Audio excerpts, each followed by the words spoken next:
So we're gathered here today to give honor and to give thanks to the memory of a remarkable human being, our most beloved Dr. Bela Glaser. There's some people you feel like you really can't do the job of talking about their life, encapsulating his life, discussing all of his achievements.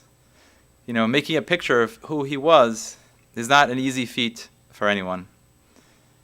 And as I stand here today, very humbly, I really wish, that I wasn't the person who had to do this, because I feel like it's not an easy task. That's not something that I'm up to do. But at the same time, he was not a quitter. He was a very courageous man, and he would do what he'd have to do. So I'm very blessed with the honor and the opportunity to be here to offer the eulogies for our beloved Bela Glaser. My having a hard time being here is mainly because someone who was very close to Dr. Glaser, could not be here in this place. His rabbi, Rabbi Davidovich, Raphael Davidovich of the Heights Jewish Center, took very ill just before the passing of Dr. Glaser. And Rabbi Davidovich spent many visits, spent many years getting to know Dr. Glaser. And they became very comfortable with each other. And Dr. Glaser knew that his beloved rabbi would be offering the eulogies on his behalf. And Rabbi Davidovich wasn't even well enough that I could ask him, that I could say, what was it that Dr. Glaser wanted to be said about himself? But I just rely on the fact that he's a good man, a humble man, and he only had kindness in his heart. And whatever we would say about him and do, it would be appropriate and good and the right thing for him. And I give much thanks to his friend, his companion, Ami Pearson, who helped me with so many details, with Carol Wolf from the Jewish Federation, who also spent a lot of time getting to know him and archiving and recording his thoughts and experiences.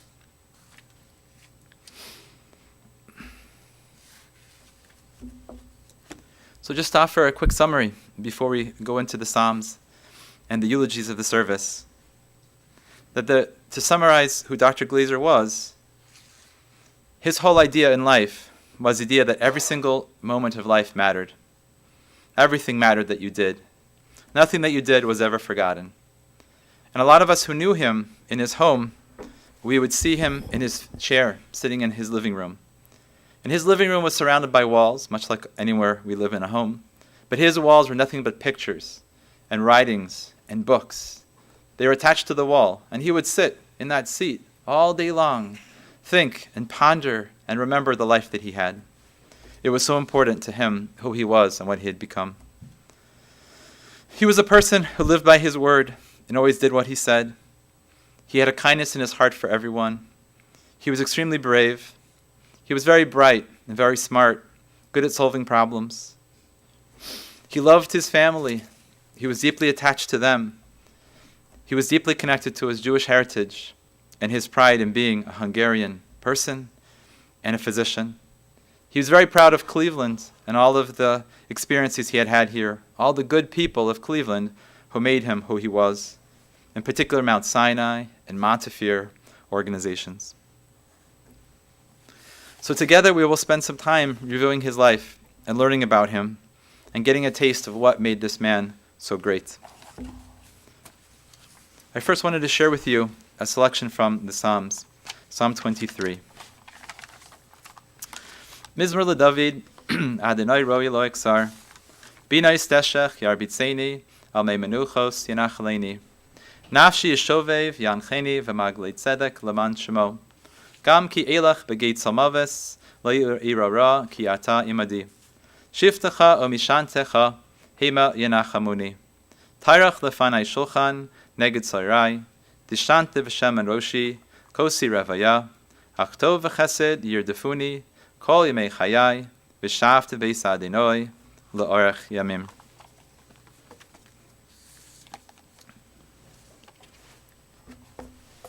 Our Dr. Bela Glaser was born in 1936 in Budapest, Hungary. His parents were Yanka and Shmuel, or Samuel. They were very observant people who created a home that was steeped in Jewish tradition. They celebrated the holidays and the Shabbos and the prayers and kosher. But they were also very hardworking people.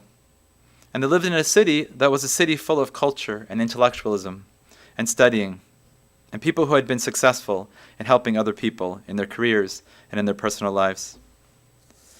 When Dr. Glazer came along, he was the second sibling. He had an older brother who was born 15 years before him, Otto. Now I tend to think, as a person who doesn't know history so well, that somehow, like a lot of people think, that the Hungarian Jews had a little bit easier. The Holocaust came to Poland, it came to Ukraine, it came to other parts of Western Europe and Eastern Europe faster, and somehow we think that life in Hungary was a little simpler, that perhaps the Hungarian Jews weren't sent out until the end of the war. But if we dig a little deeper, we know that's hardly the story. And I want to share with you a little bit of what it must have been like for Dr. Glazer when he was born, what kind of childhood he would have had, at least in the historical context. In the first few decades of the 20th century in Hungary, the Jewish people were only 5% of the population, but they had a tremendous success in this country. They were disproportionately represented in the professions relative to their numbers. They were highly successful. In 1921 in Budapest, 88% of the members of the stock exchange were Jewish. 91% of real estate and other brokers of real estate were Jewish. Huge amounts of Jewish people were the majority in many different industries, in academia and other setups. And people said as much as 90% of businesses in Budapest were owned by Jewish people. But at the same time, Hungary was in distress. I don't know a lot about the history, but enough to say that it was reasserting its nationalist muscles. And there was a whole wave in Hungary to go back to how it once was. And the older Hungary did not include the Jewish people. And in those days, even though the Nazis hadn't taken over, the Hungarian authorities were anxious to prove that their fascist governments were just as ruthless and mean to the Jews as the Nazis were. They wanted to be bigger and better than Germany and Italy and other places. So in 1938, just 2 years after he was born, there was a series of anti-Jewish measures, and they were very similar to the familiar Nuremberg laws.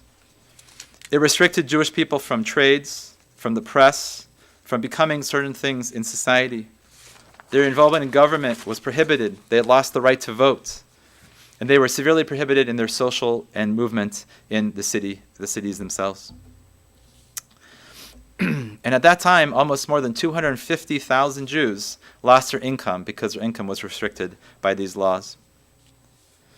And so as life went on and Bela grew up, in 1942 or so, we know the war, was in full effect and still hadn't, quote unquote, come to Hungary. But in 1942, thousands upon thousands of Jews were sent to forced labor. They were sent to build bombed railroads and airports in the most dangerous of places. And they really weren't sent to places where they could actually survive. They were very often sent to places to work and to die. Some 42,000 Jewish Hungarians were sent to the Soviet front in those years, pretty much to be killed by virtue of being in the most dangerous of areas. Then finally, 1942 passed, and then in 1944, the German troops occupied Hungary, and the mass deportation of Hungarian Jews to the concentration camps would begin. But now to go back a little bit in the life of Dr. Glazer, besides the history. As I mentioned, he had a brother, Otto. And Otto was a very key person in his life because he looked up to his brother. His brother was strong and smart, and Bela wanted to be just like Otto. He worked hard in school, and he followed in his big brother's footsteps, his brother's dream to be a physician. Otto was a jovial, fun, outgoing person, and Bela was the more serious person. But the funny thing about Bela was, despite all of his hard work and his seriousness, he had time for fun. And Ami took the time to bring these medals outside. And those medals are not war medals, they're medals for basketball. He just loved basketball. And he played basketball in the midst of all the chaos and craziness that was Hungary during his teenage years. And just an aside, he loved the Cavs and he loves basketball. And that was the funniest things, as we'll see. This very serious doctor who was very motivated to do what he needed to do and seemed purely devoted to his job was able to watch so much basketball in his last few years and enjoy it. But in Budapest, he grew up with a cultured and a balanced life. He enjoyed opera and good music, as well as sports. And he was able to do these things despite many of the laws and restrictions upon those Jewish people. When he was just a few years old, about 5 or 6, his father Samuel was taken away to one of these labor camps, a place where people get taken away and aren't expected to return. Things got worse and worse by the year, and then finally in 1944 or so, his family, I believe, were moved into a nursing home with other Jews, a sort of a ghetto kind of situation where all the Jews were herded together in this tight living situation. And at 8 years old, he was in this situation, and he was made to work at the hospital next door. He was an 8-year-old boy doing hard labor. And it just so happened, miraculously, that this year that he was assigned to the hospital as an 8-year-old boy to work was the day that he got sick one day, and he wasn't able to do his work at the hospital, and he stayed home. And it was on that day that the area was raided, and all the Jews who were working in that hospital were taken away to camps.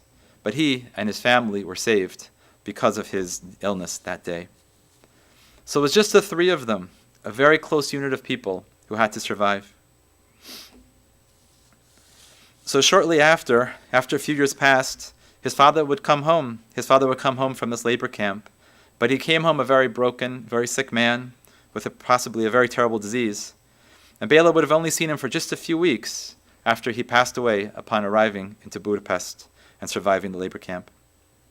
When the family was smaller, it was just the two sons and the mother, but there was a very large extended family, a lot of cousins, and they would gather together on the weekends and have a lot of food and have a good time together. His mother was a good cook, and the food brought them all together. But virtually all of them perished in the war and were sent to the camps. And I just learned today that Bela's mother's 3 brothers, they were killed right after the war by the fascists in Hungary. And I want to also pay honor to Mr. Ivan Klopfer, his cousin, who came all the way from Toronto, because he wanted to show the support to Dr. Glazer as the only blood relative that he still had alive. And Ivan was telling me that just before Bela got sick, he actually wanted to talk a little bit more with his cousin, and he actually entertained the idea of having Skype and having a computer, and the two of them would talk and share. Because for many, many years, Bela didn't want to talk about life in Hungary. There were a lot of things that they wanted to talk about that Bela just said, later, we'll get to it. And maybe he had a sense that the time was getting a little short, but then he became too sick to finish up this project. So somehow, after all this happened, after the war, Bela was able to stay in Budapest. The Nazis were pushed out, and of course, a fascist Hungarian government was replaced with a Soviet-aligned government. Under the circumstances, he finished high school, and his older brother Otto had become a physician. Then the year 1956 came, which was a famous Hungarian revolution, which created a massive chaos in the country of Hungary, and as much as 200,000 citizens left the country to flee. And among these people fleeing was Otto and his mother, who went to Austria, and they lived there for a few years, and they were able to emigrate to the United States in 1959, where Otto got a position as a physician at the Beth Israel Hospital in Boston. But Bela, despite it being post-war and all of this chaos and his family leaving, he decided that he would stay in Europe, and he actually went to attend the medical school in Freiburg, Germany, where a brother's work associate had gone to school. And this was not a small feat for a Hungarian-speaking Jewish boy from Hungary. But he knew German from his mother, perhaps. He knew how to speak Yiddish. And he was able to take all the oral exams in this very prestigious German university in German. And the Yiddish that he knew from the Shabbos table was what got him through gross anatomy. And soon enough, he would join his mother and his brother in the United States, and he had to do some catch-up education, get an American degree in medicine, where he attended Boston University and Harvard University. And he was a physician, an American physician. And shortly after graduating, he decided that he would move to Cleveland. And an acquaintance that he had recommended that Mount Sinai, the most prestigious Jewish medical institution, would be a great place for him. And it turned out that he made a contact with a very important person, the medical director of Mount Sinai, whose name is Dr. Victor Verdes, of blessed memory. I believe he passed away this year. And he was a man who also was of Hungarian descent, but he was a very particularly powerful physician, in the sense that he was one of those physicians who saw time changing the art of medicine, and he refused to budge. He made sure that Mount Sinai was a place where each and every patient was dealt with fairly and simply, just like in the old days. He wouldn't let medical bureaucracy, he wouldn't let focus on financials change how he ran the place and the rights and responsibilities that he had towards the patients. And this way of looking at medicine was a very big influence upon Dr. Glazer.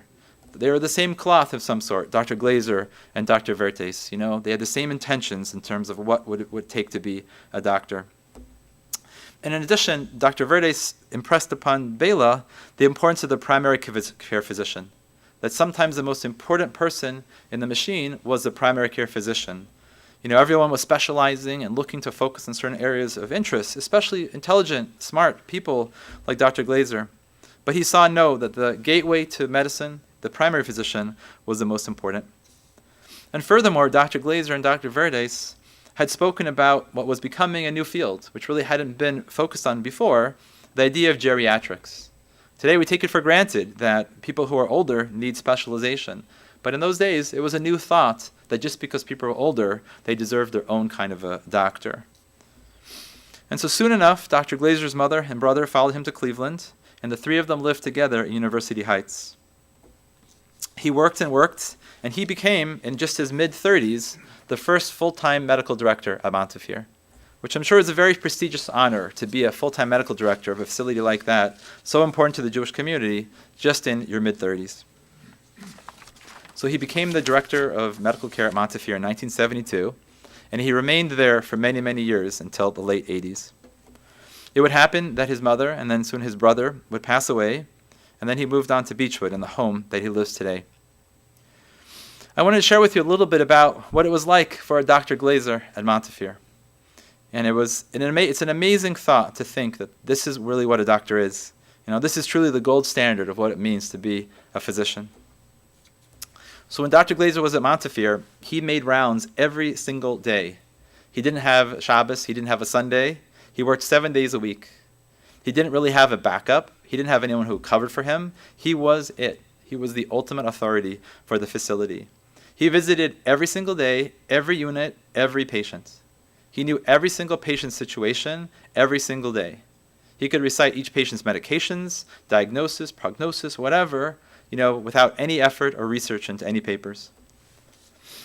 And one of the main things about Montefiore was that it was like a big family, where that the nurses and the social workers and the doctors, everyone was closely connected. It wasn't just a place to work. It was your identity. I was a Montefiore physician, social worker, nurse.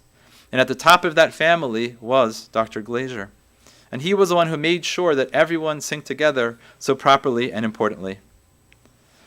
And in particular, one of the things that Dr. Glazer was very proud of was this role of keeping people together. And one of the amazing stories that I actually was involved in was that Dr. Glazer knew of Mr. Maltz, Mr. Leonard Maltz, is that right? The well-known philanthropist Mr. Maltz. And Mr. Maltz's parents were at Montefiore way back when. And there was a complicated circumstance where there was a little bit of a disagreement, let's say, between a nurse and the Maltz family. And they were both kind of right, but they also were not both right. And there was not an easy way to satisfy both of their concerns without someone getting involved. So Dr. Glazer stepped in, and he basically solved the problem between the nurse and Mr. Maltz's family. A person solving, not a medical solving of a problem, a non-medical problem. And that just recently, when I spoke with him, Dr. Glazer, he was just curious, did Mr. Maltz remember this? Did he remember him not as a doctor and his physician work, his medical work, but as a person? And it worked out really nicely that Mr. Maltz was able to contact Bela and call him on the phone and say, no, I do remember. I do remember how you served my mother and father 40 years ago as a person who made a big difference in the life of Montefiore. He was always reading medical journals constantly, and he always had insights and new ideas how to solve the problems that his patients had. He was always going to continue education. He never felt like, just because I went to Boston University and Harvard and I was a smart person, I knew it all. He always wore his white lab coat, proper and starched, all the time. And everyone knew that he was a kind person, but he had very high expectations of the people that he worked with. He was kind to people, but if a person didn't do what they were supposed to do, he was very firm and he was very stern. He expected everyone to do 110% of their job. And in those days, you would often follow people. You would have a person who came in for rehab, they did okay, they went home, but then time would go on and they would have another issue and another issue. And if you had so many years in a facility, you would be seeing people from one phase to another phase to another phase. And many times he was saying goodbye to people who were in the dementia unit or in the unit of the very sick people who he had taken care of consistently over the last few decades. And one of the stories, that Ami shared with me was that he had a patient, who he had followed in such a way from stage to stage to stage. And then suddenly she fell down. She was walking, and she suddenly fell down and had a massive sudden cardiac arrest. So Dr. Glazer calls up Ami, his good friend, which we'll talk about soon, and she says, this is what happened, this and that. And he says to her, I can be there in a few minutes, but I would appreciate if you would stay there.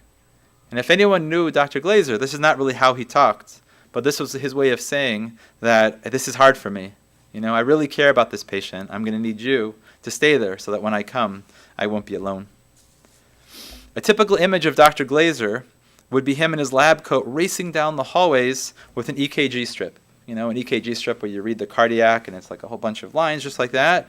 And you would have to study it very carefully to find an arrhythmia, to find some, irregular things.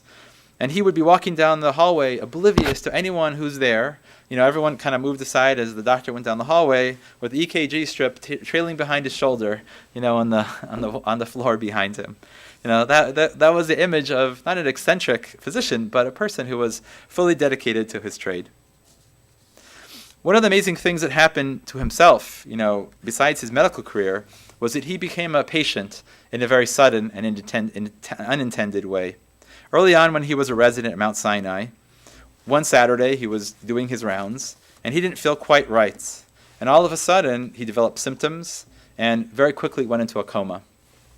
Now, I'm holding here a book which has an unusual title. It's called We Can't Kill Your Mother and Other Stories of Intensive Care. So it was written by a Dr. Lawrence Martin, who is a physician at Mount Sinai. And he basically went around the United States collecting very interesting American medical stories. Interesting tales, twists and turns of a medical nature that were interesting and people could analyze. And he has a whole chapter in here, chapter 13, which is about a gentleman named Jack Wilkerson, a 35-year-old accountant. And of course, this Jack Wilkerson is a pseudonym for Dr. Bela Glaser. And in the book goes in detail about his coma, which took 7 months.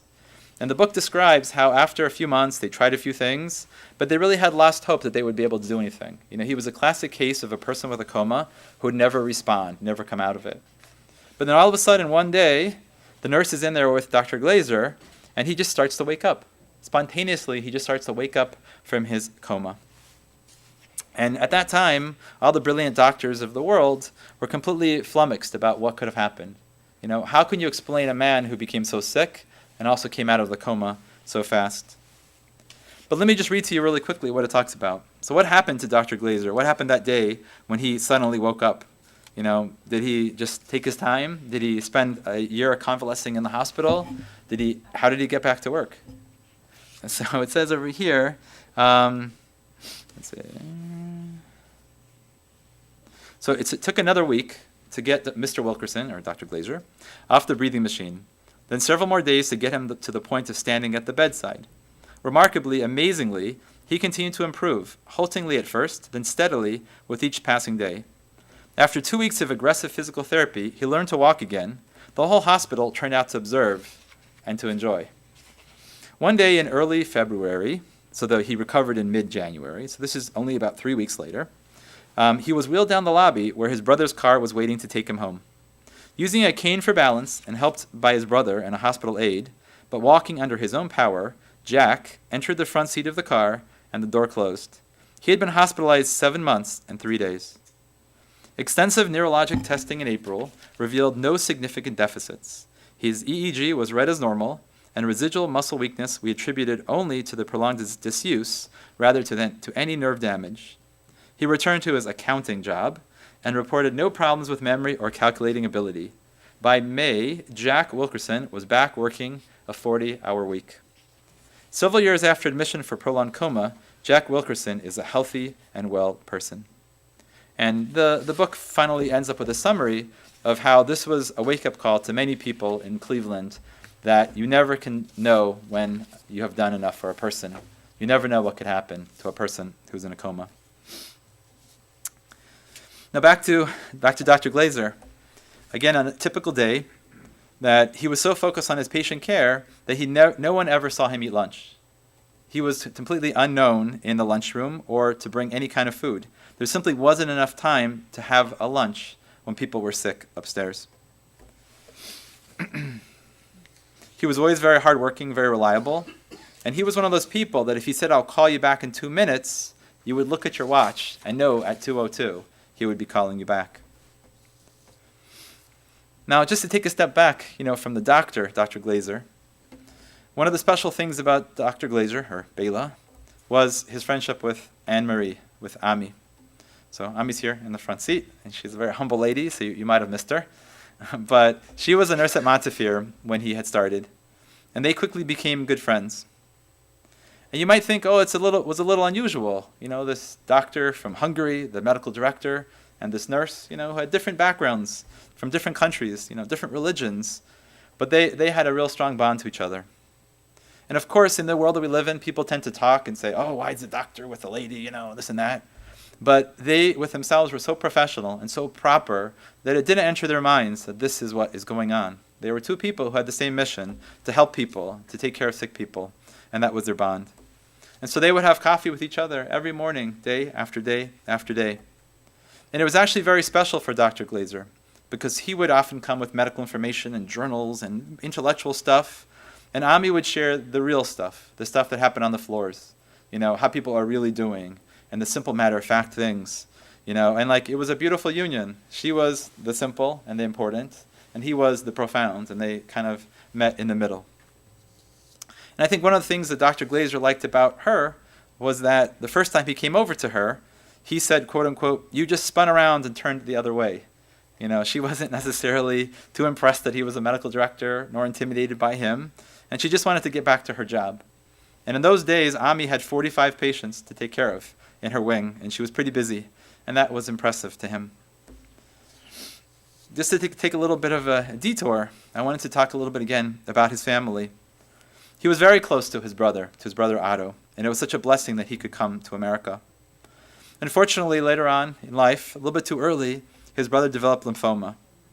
And his brother really was not optimistic about his prognosis. His brother said, at that time, Jackie Kennedy got lymphoma, and they couldn't do anything for her, so what could they do for me?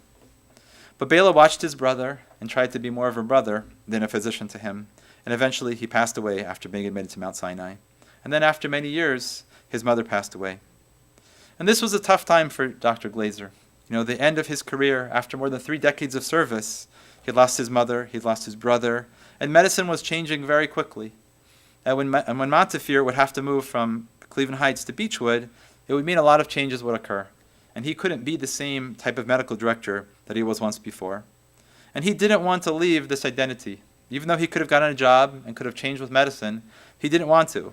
He wanted to always be the traditional doctor that he so loved. And he really missed it because Montefiore was his family, and he was the head of this family.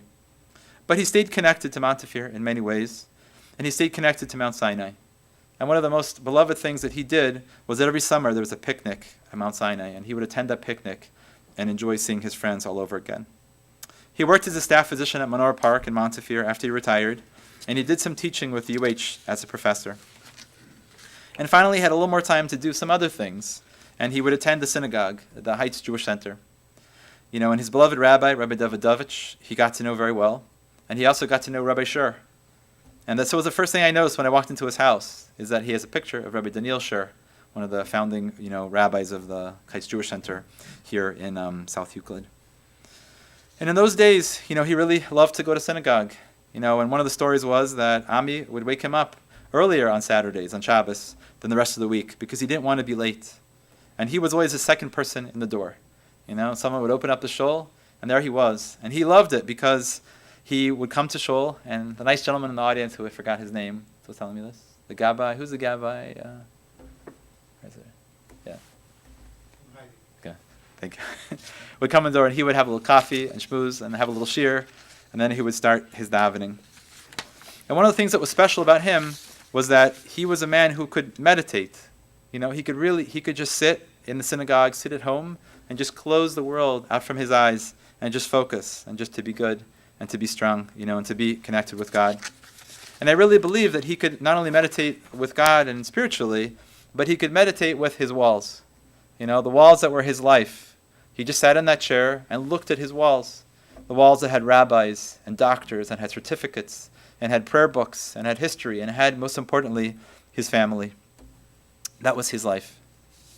But once again, I come to Ami, to Anne-Marie here, as being such a critical person, that anyone knows that you can't be a Dr. Glazer and get through life without someone grounded, someone to listen to your heart, someone to make sure that you pay your bills, someone to make sure, that with all your high thoughts, that you are safe and grounded. And so I know, Ami, you took care of him, for so many years. And you always tried so hard to give him the dignity and the love and make him who he was. And it was amazing that he got so lucky, not only having a kind friend, but a person who knew him in his best light. What a joy it must have been to have known you as his good friend, but you knew him at his best. You knew him when his years were the best forever. So I'm not sure how to end his story. There's so much more to say and to do. But I just want to thank again all the people that were part of his life. Somehow I really believe that God finds a person like himself who's so sick and also very private and very proud. It makes it possible for him to expand himself and to find what is important to him. And I believe he was truly blessed. We have so many people out there who are sick and die in their homes without too many people noticing. But he made the phone call to Montefiore, and he built a connection to new people. He made the phone call to Federation and the Legacy Program Federation. And he made the right phone calls, which opened the doors to a lot of people coming into his life at an important time. I know he was able to build a connection with Carol and Federation, and that he was very concerned where his stuff would go. He wanted to make sure that Ami had important things, but he wanted to make sure that the symbols of his life as a Hungarian Jew in Mount Sinai and Montefiore would be preserved for generations as history. So I know that's one thing that Carol has been working on. Sean Martin, who is a curator at the Cleveland Historical Society, is going to make a special situation for him where his stuff will be archived and kept, and people can search on the computer, Mount Sinai, Dr. Glazer, and find out more about him. And of course, there's this book which you can buy on Amazon, even get at Prime, called We Can't Kill Your Mother, which has stories about Dr. Glazer. But, I work for Montefiore, so I don't want to overdo it. But it was really amazing, how it all worked out. That Dr. Glazer was a premier physician, and he wouldn't accept anybody into his door. And so he really gave us, which in Yiddish is called a faher, a test. He tested us. He tested our medical director. He tested our social worker, Suzanne. He tested our nurses to make sure that we had the stuff that he was expected. And it was almost kind of a blessing because he had a little thing on his neck, which was kind of hard to diagnose and hard to treat. But very quickly, that became the focus when he first came. And that was our test. How do we deal with his wound? How do we take care of that? And he saw very quickly that we sure cared about him. We were very proficient, all of us. And all of us came not just when we were expected to, but all of us came outside of our work hours. And that's what he expected. He only wanted to work with people who didn't have a traditional concept of work. You had to work and love what you do and be overcommitted to be able to be in his circle. So I'm blessed to be one of the people in his circle. And once again, I acknowledge my colleagues at Montefiore Hospice, who did that so beautifully. And I just conclude by saying, what is most important to him is that people get good medical care, the doctors be doctors, that we remember our history, that we're good people, that we're honest, and we're courageous. And also that his beloved rabbi, Rabbi Davidovich, Raphael ben Ilana Toiba, should have refuah shalema, and that he should be well, and that the rabbi should be able to enjoy his shloshim, his 30 days. When the 30-day period of mourning is over, maybe there'll be an opportunity, for our rabbi to be healthy and strong and to share all the words that he wanted to share on behalf of Dr. Glazer that he wouldn't be able to share today. So at this time, we're going to be reciting a section from the Psalms or Tehillim, and I have the honor of calling upon his cousin, Ivan, who's going to lead us in the Kaddish. But just a second before we do that, I just wanted to give some information about the events of today. That following this service, in the chapel, we will be going in procession to the Zion Memorial Cemetery, Zion Memorial Park, on Northfield Road near Miles, where he's going to be buried next to his much loved mother and his brother in that gravesite. And then following the interment will be a Shiva gathering. There's no real mourners, but an opportunity to have some food and to talk about Dr. Glazer at the Heights Jewish Center, which is 14270 Cedar Road in University Heights. And that will occur until 8 p.m., or 8:05 p.m., which is the start of the Mincha afternoon service.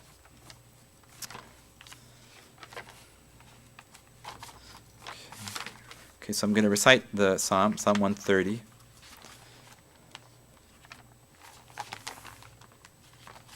This one's okay.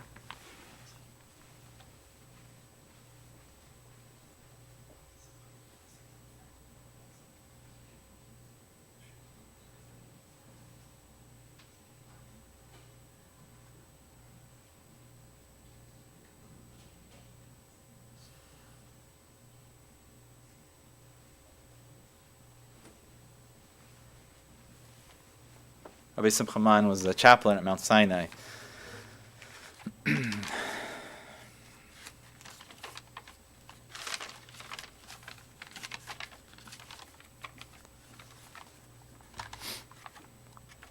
Shir Malois Mimamakim Karasich Adonai Adonai Shema V'Koili Tianznacha Kashuvais Sakal Tachanunoi Ima V'Nais Tishmarya Adonai Miyamoid Kiyimcha Haslicha Laman Tivarei Kivisi Adonai Kivisa Nafshi Avidra Acholti Nashi Adonai Meshamrim Labaiker Shamrim Labaiker Yachel Yisrael El Adonai Kiyim Adonai Chesed V'Harbei Imai Fedus V'Hu Yiftei Yisrael Mikol Avonaisav.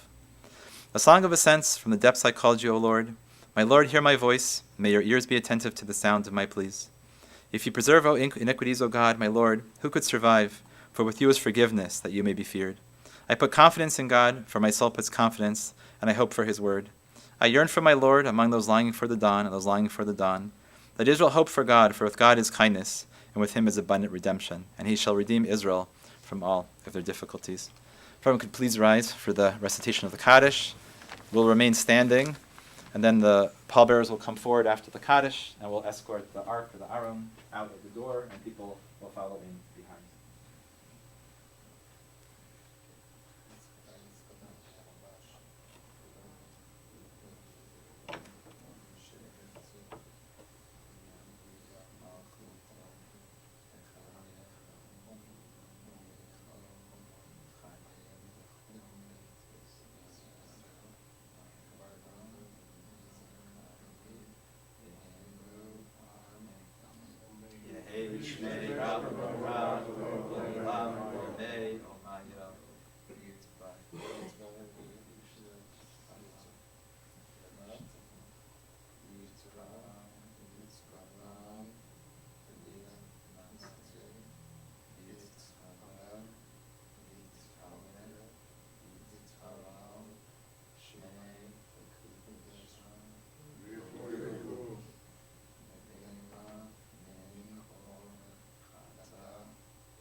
So we're going to grab our things. 6 people could come forward who could assist us with being pallbearers. If you're not going to the cemetery, it's also okay. And then the folks are going to come pallbearers, and then we will escort Dr. Glazer following behind.